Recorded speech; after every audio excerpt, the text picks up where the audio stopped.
शरद पवारांच्या राष्ट्रवादीचे आमदार रोहित पवार यांनी आज आम आदमी पक्षाचे राज्यसभेचे खासदार संजय सिंग यांची दिल्लीत भेट घेतली आहे। त्यानंतर दिवंगत उपमुख्यमंत्री अजित पवार यांच्या अपघाताबाबत राज्यसभेत आवाज उठवण्याची विनंती त्यांनी केली आहे। संजय सिंह यांची भेट घेतल्यानंतर रोहित पवार दिल्लीचे माजी मुख्यमंत्री अरविंद केजरीवाल यांची भेट घेण्यासाठी दाखल झालेत।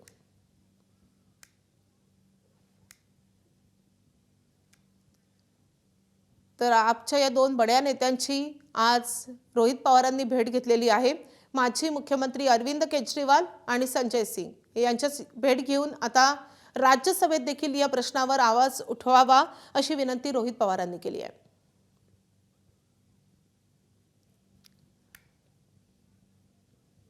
महाराष्ट्र में जो प्रमुख नेता है, जो सत्ता में है, विरोध में है, उन सबसे हम मिले।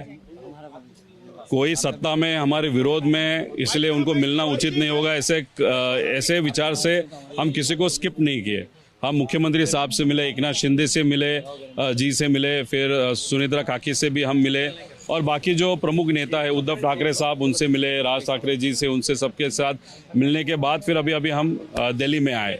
देखो, इस कंट्री में किसी को भी अगर चाहे एफआईआर करना है तो वो करने का अधिकार हर एक नागरिक को है।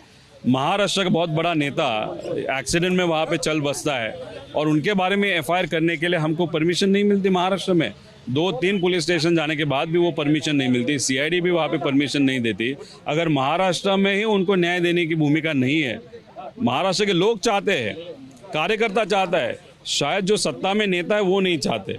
तो इसलिए अभी पार्लियामेंट 9 तारीख से यहाँ पे दिल्ली में शुरू हो रहा है। तो यहाँ पे जो इम्पोर्टेंट पक्ष है, जैसे कि कांग्रेस है, राहुल गांधी जी को हम मिलेंगे, ममता दीदी को हम मिलेंगे, केजरीवाल साहब को हम मिलने वाले। तो हमसे ये सवाल मैं पूछूंगा रोहित जी आपसे, केजरीवाल ने क्या कहा आपसे आज? देखो, केजरीवाल जी से मिलने के बाद उनके सामने हमने पूरे प्रूफ वहाँ पे रखे। क्या प्रूफ रखा आपने? अभी जो भी प्रेजेंटेशन हमने की थी उसी के साथ टीडीपी जो पक्ष है, उनके जो प्रमुख है, उनका और वीएसआर का कमर्शियल एंड पर्सनल रिलेशनशिप कैसे, वो भी हमने दिखाया। और तो अगर टीडीपी का रिलेशनशिप वीएसआर कंपनी के साथ है और इस इन्वेस्टिगेशन में प्रमुख जो क्रिमिनल कंपनी है, जो एजेंसी है, वो वीएसआर है, तो ये मंत्री जो है, एविएशन मंत्री, ये टीडीपी के है, और ये एआई भी जो इन्वेस्टिगेशन एजेंसी है वो मंत्रालय के नीचे आती है। तो फिर ट्रांसपेरेंटली ये इन्वेस्टिगेशन कैसे होगा, ऐसे हम सबको प्रश्न पड़ता है। ये क्या मानते हैं कि उनकी हत्या हुई है या लापरवाही की वजह से उनकी मौत हुई? देखो, एफआईआर करना चाह रहे हैं, वो एफआईआर नहीं हो रहा। वीके सिंह बड़े बड़े लोगों का नाम ले सकते हैं, इसलिए वीके सिंह को बचाया जा रहा है। उसी के साथ डीजीसीए के भी बहुत बड़े जो अधिकारी, उनको बचाया जा रहा है।